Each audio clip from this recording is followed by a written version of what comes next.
আপনি হয়তো বহু বছর ধরে শুনে আসছেন ডায়াবেটিস মানে আজীবনের সঙ্গী, নিয়ন্ত্রণে রাখতে হবে, কমাতে হবে, বাড়তে দেওয়া যাবে না। কিন্তু কখনো কি মনে প্রশ্ন এসেছে, আচ্ছা, সত্যিই কি এর বাইরে আর কোনো পথ নেই, নাকি আমরা শুধু অভ্যস্ত হয়ে গেছি একই কথা শুনতে শুনতে? আজ আমি আপনাকে ভয় দেখাতে আসিনি, কোনো ম্যাজিকের গল্পও শোনাতে আসিনি। আমি শুধু আপনার সঙ্গে একটু ধীরে ধীরে কথা বলতে চাই, ঠিক যেমন বিকেলের নরম রোদে বসে দুজন মানুষ নিজেদের জীবনের গল্প ভাগ করে নেয়। এই বয়সে এসে শরীর অনেক কথা বলে। আগে যেটা একদিনে ঠিক হয়ে যেত, এখন সেটা সারতে সময় নেয়। সকালবেলা ঘুম ভাঙলেই ক্লান্তি, হালকা মাথা ঘোরা, চোখ ঝাপসা, পা দুটো ভারী ভারী লাগা, এসব কি আপনার চেনা নয়? আর তার মধ্যেই ডায়াবেটিস নামের সেই নীরব সঙ্গী, যে চুপচাপ ভেতরে ভেতরে সব কিছুতে প্রভাব ফেলতে থাকে। অনেকেই বলেন, আমি তো ঠিকই আছি, কিন্তু আসলে ভেতরে ভেতরে যে অস্বস্তিটা জমে থাকে, সেটা কাউকে বলা হয় না। আজকের আলোচনার মূল কথা খুব সহজ ভাষায় বললে এই: ডায়াবেটিস শুধু কন্ট্রোল করার বিষয় নয়, এর গোড়ায় যে কারণগুলো আছে সেগুলো বোঝা আর সেগুলোর দিকে মন দেওয়া। কারণ গাছের পাতা কেটে দিলে সাময়িকভাবে সুন্দর লাগে, কিন্তু শিকড়ে যদি পোকা লাগে, সেটা না দেখলে গাছ একদিন শুকিয়েই যাবে। আমাদের শরীরও ঠিক তেমনই। বয়স বাড়ার সঙ্গে সঙ্গে শরীরের ভেতরের ভারসাম্য বদলায়, আর আমরা অনেক সময় সেটা বুঝতেই পারি না। আমি এখানে বসে কোনো বড় ডাক্তারি শব্দ ব্যবহার করব না, কারণ সত্যি কথা বলতে কি, এই বয়সে এসে আমরা জটিল ভাষা শুনে ক্লান্ত হয়ে যাই। আমরা চাই কেউ আমাদের মতো করে কথা বলুক, আমাদের অভিজ্ঞতাকে সম্মান করুক। আপনি যে জীবনটা এত বছর বয়ে নিয়ে এসেছেন, সেটা কোনো ছোট ব্যাপার নয়। সংসার, কাজ, দায়িত্ব, আনন্দ, দুঃখ সব মিলিয়েই আপনি আজ এখানে। তাই এই কথাগুলো সেই সম্মানের জায়গা থেকেই বলা। একটা ছোট্ট গল্প বলি। গল্পটা শুনলে হয়তো আপনি নিজেকেই খুঁজে পাবেন। কয়েক বছর আগে গ্রামের এক পরিচিত মানুষ ছিলেন। নাম ধরা যাক রমেশবাবু। বয়স তখন প্রায় ৫৮। সারা জীবন পরিশ্রম করেছেন, কখনো শরীরের দিকে খুব একটা তাকাননি। হঠাৎ একদিন ধরা পড়ল ডায়াবেটিস। প্রথমে ভাবলেন, আর কি, ওষুধ খেলেই তো হবে। কিন্তু সময়ের সঙ্গে সঙ্গে দেখলেন শুধু ওষুধেই সব ঠিক থাকছে না। মন খারাপ, রাগ বাড়ছে, রাতে ঘুম কম।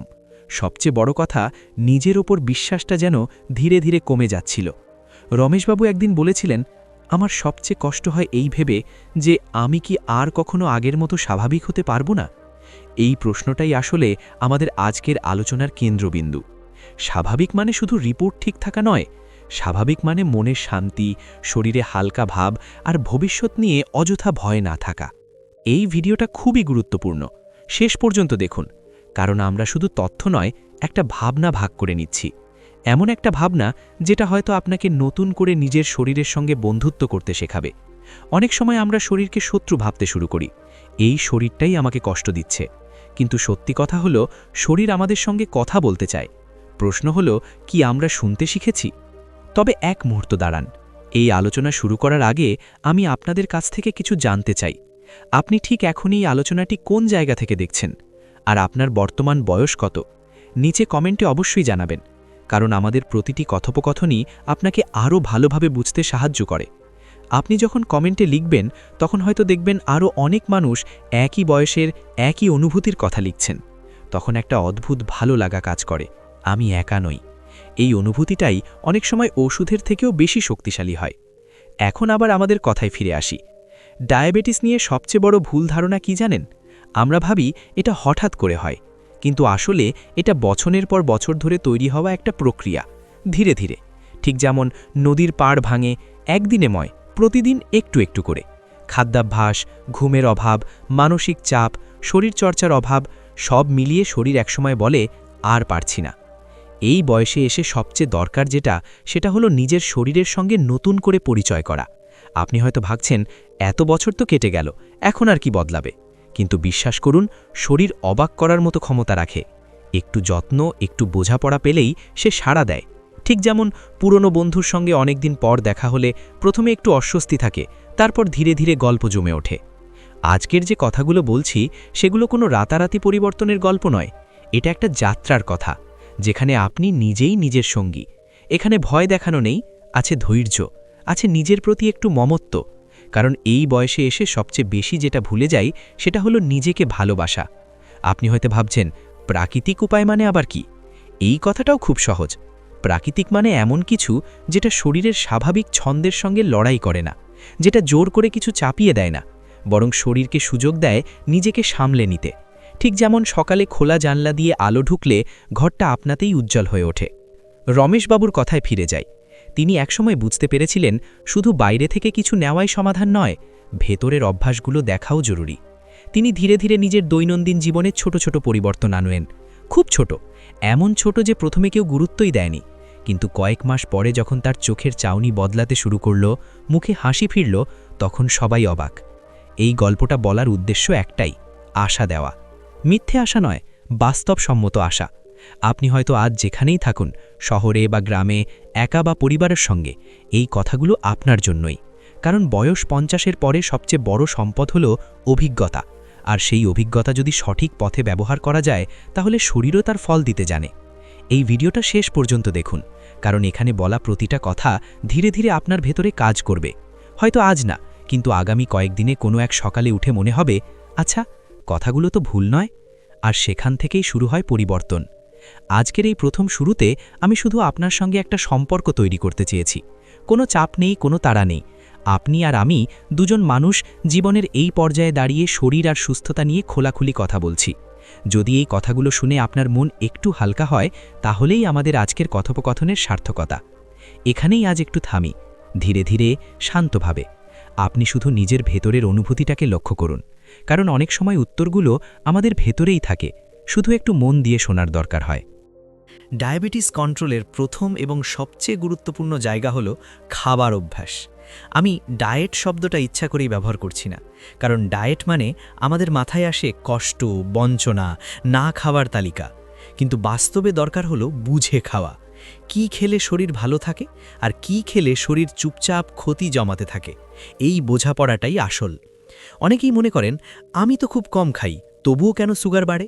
কারণ বিষয়টা শুধু পরিমাণের না, গুণেরও। কী ধরনের খাবার কখন খাচ্ছেন, কত সময় পর পর খাচ্ছেন, এই সব কিছুর একটা প্রভাব আছে।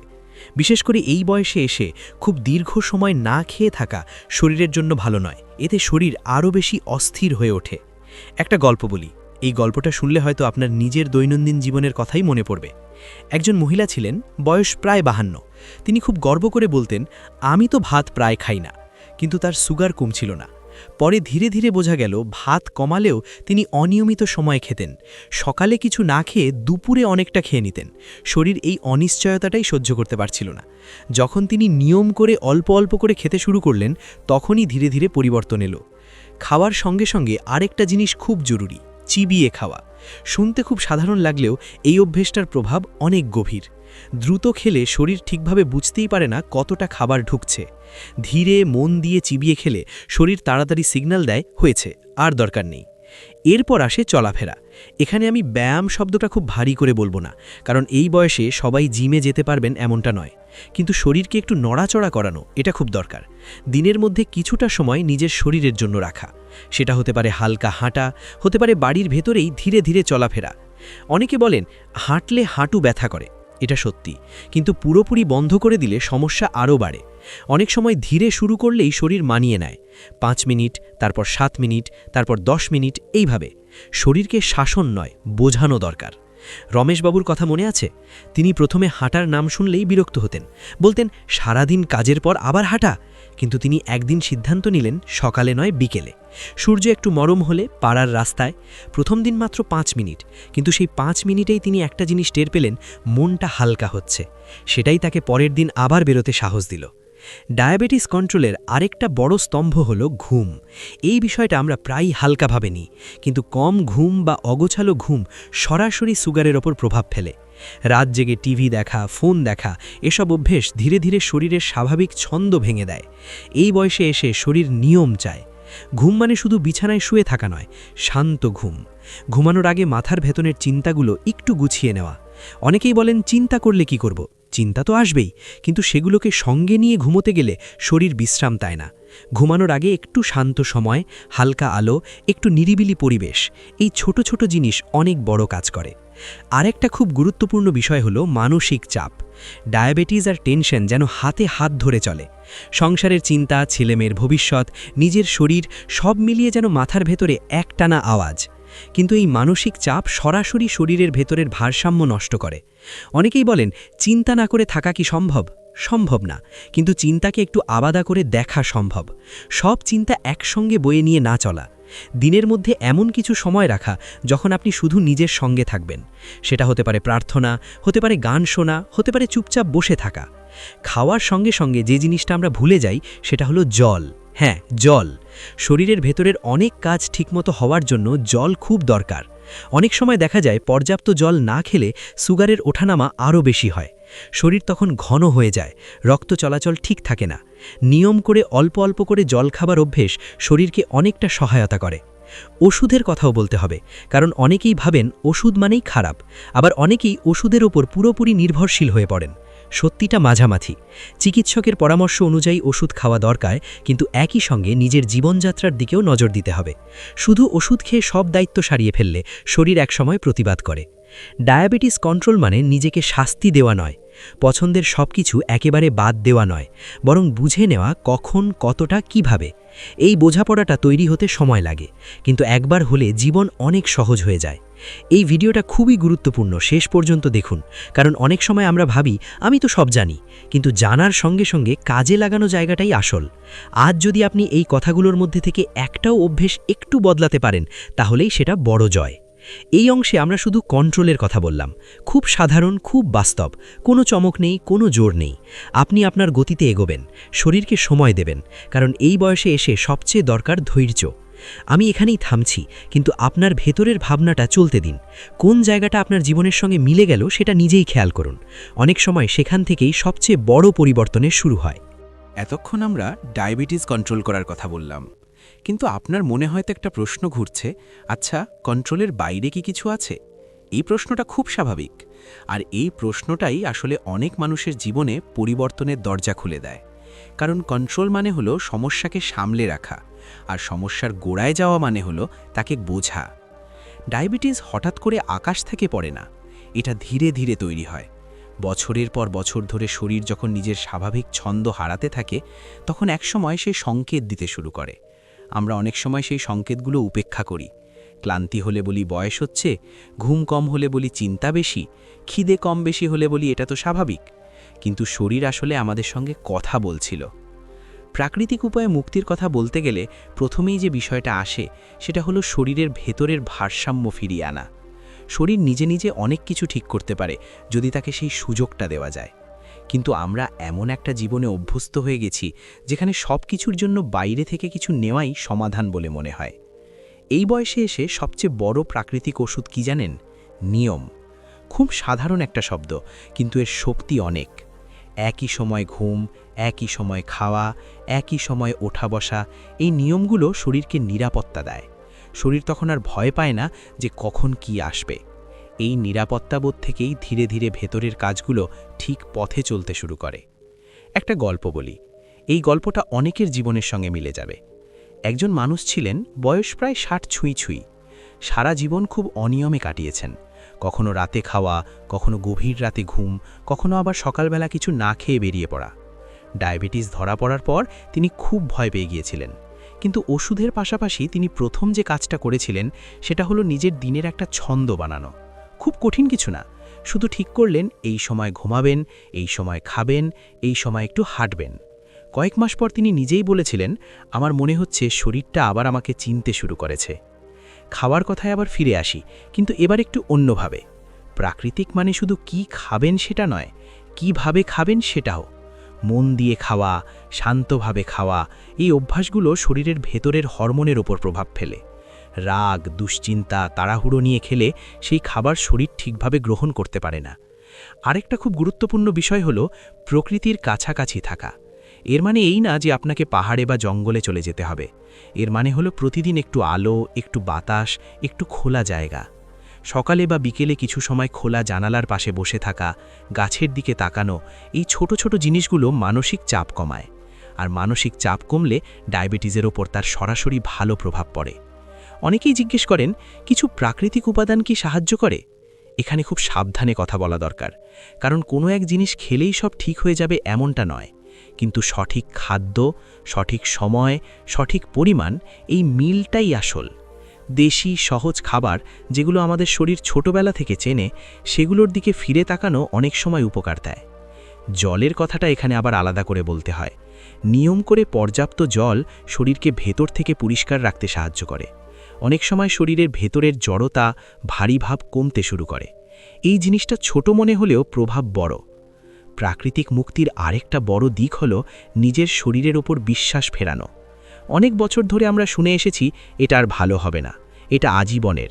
এই কথাগুলো ধীরে ধীরে মনের ভেতরে বসে যায়। শরীরের সঙ্গে সঙ্গে মনও তখন হাল ছেড়ে দেয়। কিন্তু মন যদি হাল ছেড়ে দেয়, শরীরও একা লড়তে পারে না। নিজেকে প্রতিদিন একটু করে বলা, আমি চেষ্টা করছি, আমি সময় দিচ্ছি, এই কথাগুলো খুব সাধারণ মনে হলেও ভেতরে গভীর কাজ করে। অনেক গবেষণায় দেখা গেছে ইতিবাচক মনোভাব শরীরের ভেতরের প্রতিরোধ শক্তিকে জাগিয়ে তোলে। এই প্রতিরোধ শক্তি আসলে প্রাকৃতিক মুক্তির পথে সবচেয়ে বড় সহায়। রমেশবাবুর কথাটা আবার মনে করুন। তিনি কোনো একদিন জেগে উঠে দেখেননি সব বদলে গেছে, কিন্তু তিনি প্রতিদিন একটু একটু করে নিজের শরীরের পাশে দাঁড়িয়েছিলেন। ভুলও হয়েছে, আবার ঠিকও করেছেন, কিন্তু তিনি চেষ্টা থামাননি, আর সেটাই সবচেয়ে বড় কথা। আমরা আজ শুধু ডায়াবেটিসের কথা বলছি না, আমরা কথা বলছি এই বয়সে এসে কিভাবে নিজের জীবনের মান একটু ভালো করা যায়। হয়তো পুরোপুরি মুক্তি একদিনে নয়, কিন্তু সঠিক পথে হাঁটা শুরু করলেই শরীর সাড়া দিতে শুরু করে। আমি আপনাকে কোনো চূড়ান্ত সিদ্ধান্তে পৌঁছতে বলছি না, শুধু একটা অনুরোধ, নিজের শরীরকে একটু নতুন চোখে দেখুন। শত্রু হিসেবে নয়, দীর্ঘদিনের সঙ্গী হিসেবে, যে সঙ্গীটা আজ একটু ক্লান্ত, একটু যত্ন চায়। আপনার মনে যদি একটা ছোট্ট আশার আলোও জ্বলে ওঠে, তাহলেই এই কথোপকথনের সার্থকতা। বাকি পথটা আপনি নিজের গতিতেই হাঁটবেন। শরীর আপনার সঙ্গে আছে, শুধু তাকে সেই সুযোগটা দিন।